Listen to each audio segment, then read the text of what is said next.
they say, hidden amidst the dense woods, there lies a road, seemingly ordinary at first glance, but around every bend a silent gaze lingers. This is no ordinary road. It is an old secret, soaked in the drops of rain, whispering with every gust of wind, stealing something from every traveler, perhaps their very identity. Here night does not merely bring darkness, but a shadow, one that doesn't hide in the dark, but walks right before your eyes and then vanishes. Tonight we take you to the doorstep of a story, where the silence was shattered by a young man's disappearance, where a sister stepped onto that very path in search of truth, and where every step turned into a scream. This is no tale of fiction. This is the truth of Route 112, a truth not found in case files, nor in the news, but echoing eternally between the trees. So come, take a step into the search for truth, a truth that changed many lives and perhaps may change yours too. Before we begin the video, if you're new to the channel, please consider subscribing, give the video a like, and do share your thoughts about the story in the comments section below.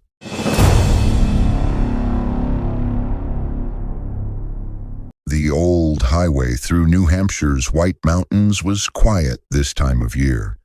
Tourists came for the fall foliage, but by late October the roads were empty, the trees skeletal, and the nights long. That's when the locals whispered about him, the hitchhiker of Route 112. Daniel Carter should have known better than to drive that stretch after dark. But his GPS rerouted him, and now his headlights cut through the thick New England fog, revealing nothing but black pines and the occasional glint of something watching from the woods. A man in a tattered flannel stood at the roadside, thumb-out face shadowed beneath a baseball cap. Daniel slowed just to check, but the hitchhiker was already at his window, knuckles tapping the glass. "Going to Bethlehem," the man rasped, lips barely moving. Daniel's blood turned to ice. Bethlehem was a ghost town 20 miles north, abandoned. He hit the gas. In the rearview mirror, the hitchhiker stood perfectly still until he wasn't. The figure flickered closer now, then closer until it was right behind the car, its reflection grinning in the glass. The radio crackled to life with a voice that wasn't human. "You should have stopped." They found Daniel's car the next morning, engine cold, doors locked from the inside. His phone lay on the seat, looping a 911 call of screams and something else, a whisper, slow and grinning. "Locals say if you drive Route 112 past midnight, your headlights will catch him again waiting," always asking the same question. 1 year after Daniel Carter vanished on Route 112, his sister Lauren refused to believe he was just another missing person. The police blamed black ice or maybe a bear attack, anything but the stories. But Lauren had heard the 911 tape. She knew what lurked in those woods. Now her rental car idled at the same stretch of road where Daniel's cell signal had died. The pines loomed like prison bars, their branches scraping the roof in the wind. Her phone buzzed a text from her friend back in Boston. "You're crazy for going up there, turn around." A figure stepped onto the road, not the hitchhiker. A woman, her dress soaked with rain, eyes hollow. She raised a trembling hand. "Help me," she whispered. Lauren's pulse pounded, but she rolled down the window. "Are you okay?" The woman's mouth stretched into a smile too wide for her face. "He's waiting for you in Bethlehem." Then silence. The woman was gone. Only the scent of wet earth and something rotting lingered. Lauren slammed the gas. The GPS flickered, routing. Then the screen glitched, a single word pulsing in red. The road narrowed, asphalt crumbling to dirt. The trees here were blackened as if burned long ago. A sign half buried in weeds read, "Her headlights died." The engine choked. Outside, shadows moved between the pines, not animals, not people, shapes with too many limbs, heads lolling on broken necks. And at the center of the road stood him, the hitchhiker, his cap now gone, revealing a face chewed raw by time. "You shouldn't have come back," he gurgled. Lauren's phone lit up with a notification of voicemail from Daniel's number. She played it.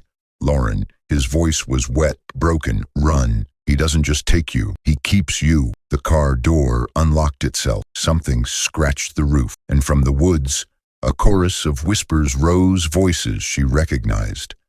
All the ones who'd asked for a ride, all the ones who'd never left. Lauren's breath came in ragged gasps as she stumbled out of the car, the door slamming shut behind her, not by her hand. The air in Bethlehem was thick, sour with the smell of wet rot and something older, something hungry. The hitchhiker stood motionless in the road, his grin stretching impossibly wide, his jaw unhinging like a snake's.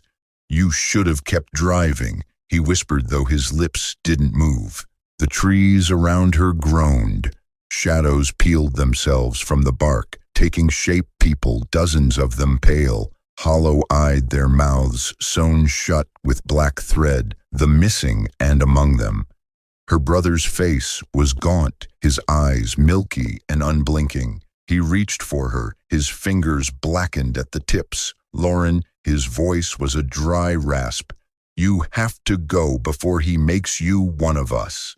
The hitchhiker took a step forward. The ground beneath him breathed the dirt, shifting like something alive. Lauren's legs trembled, but she forced herself to move. She grabbed a rusted tire iron from the road left behind by some other doomed traveler and swung.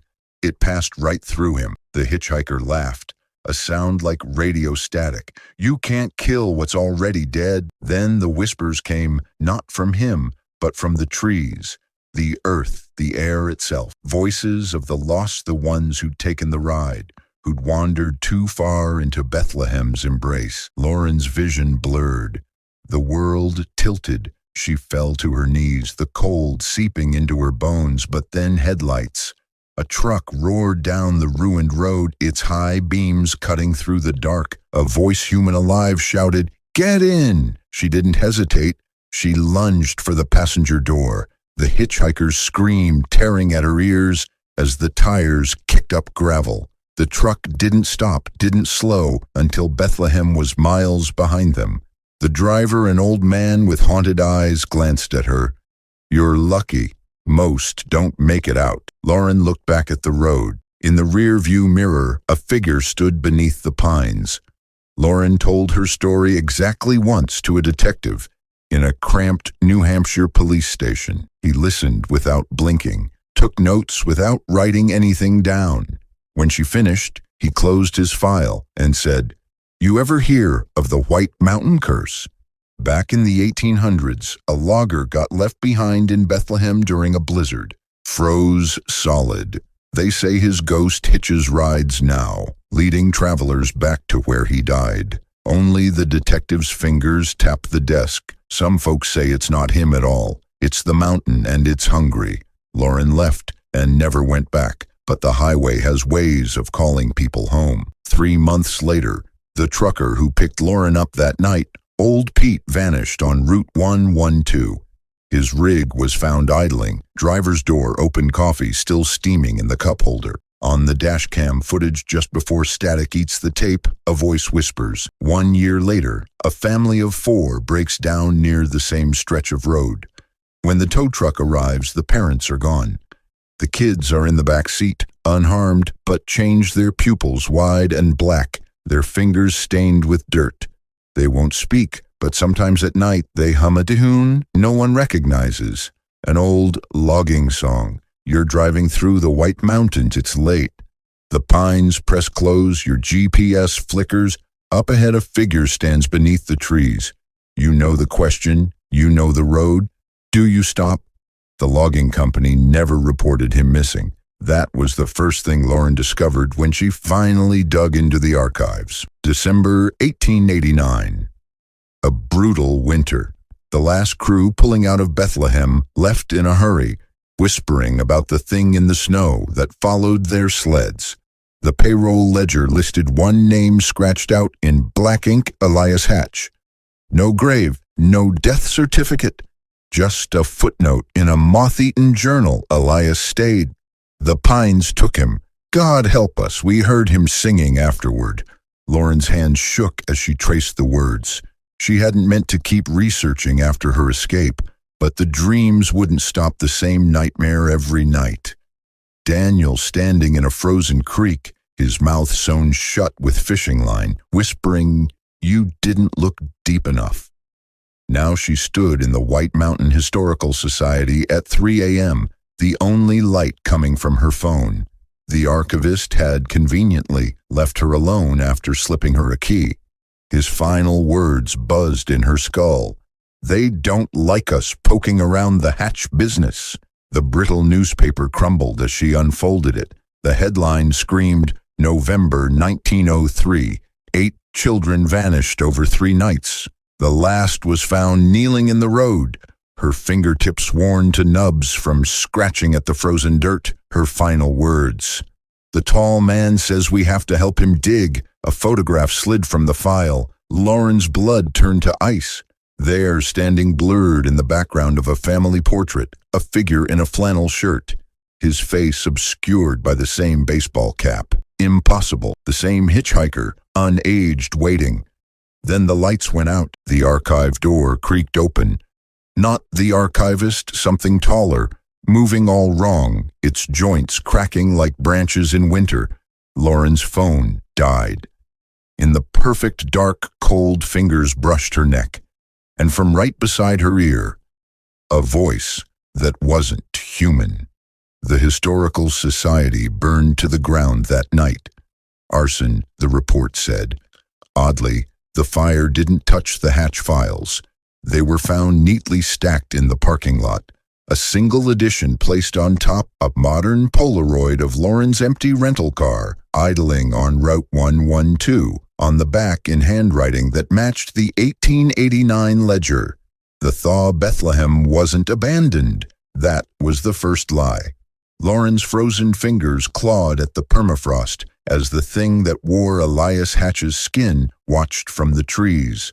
The moon painted the snow blue, and the ground whispered beneath her.